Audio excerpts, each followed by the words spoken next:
Unless you've been living under a rock for the last 30 years, you will have heard of the Sim franchise. It's a collection of games that lets you simulate the real world, culminating in the latest Sim series of games.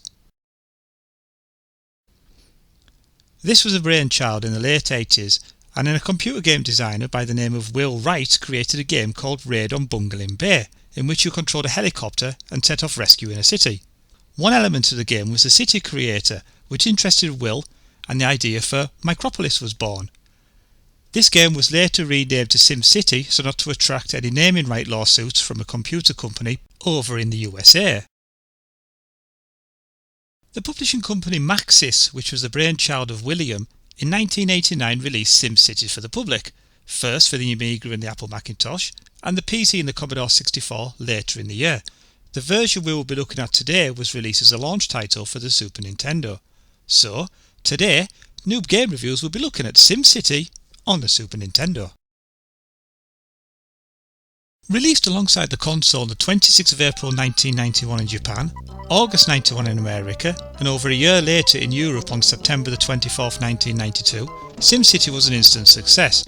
It remains faithful to the original source game, and as we discover, had its own little Nintendo-esque tweaks as well.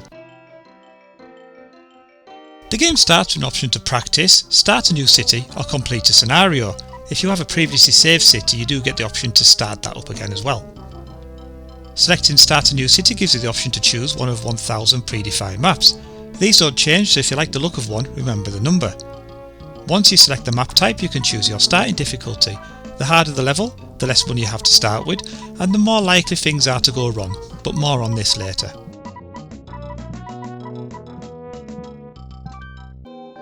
Then you were given the map. A nice clean canvas for you to mark on the world and write your name in history. Or you could cock it up, it's one of the two.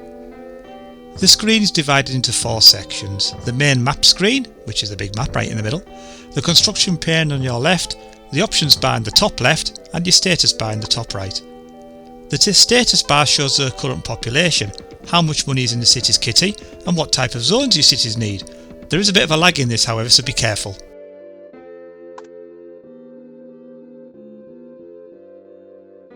The construction tiles are where you choose what you want to build. Now the majority of what you build are zones, either residential, the red places for people to live, commercial, these are blue tiles for people to shop, or industrial, and these are yellow for people to work. Alongside these you need to build power lines to a power station, then once completed your city will start to grow. There are other tiles such as police and fire stations, sports stadiums, airports and other various special tiles that are awarded to you at certain times, such as your own house. Do you want to live near the plebs, or do you want your own little mansion in the country somewhere? These all have their own individual benefits, such as fetching more income into your city or encouraging industry to thrive.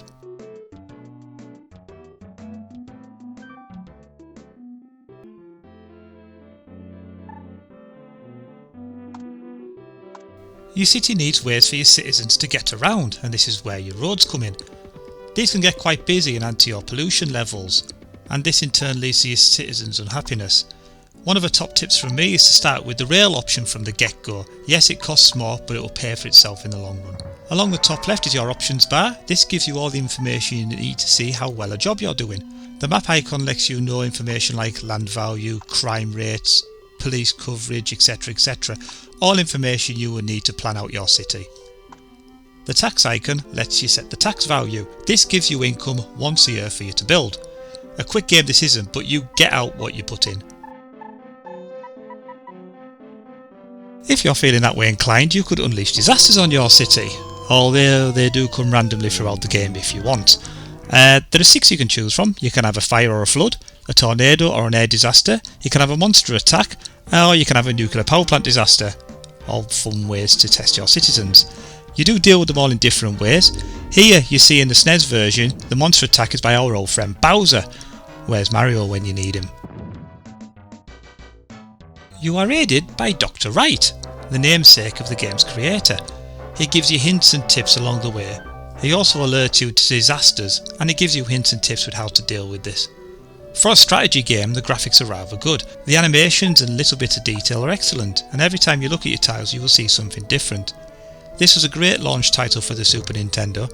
The music is catchy, however I do prefer to play the actual game with the music turned off. just my personal preference.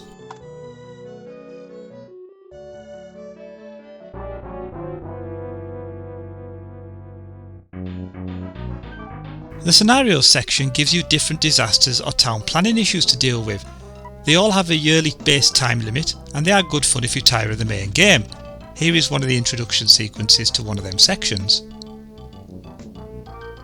I wanted to cover this game as it was one of the first games I bought with my own money.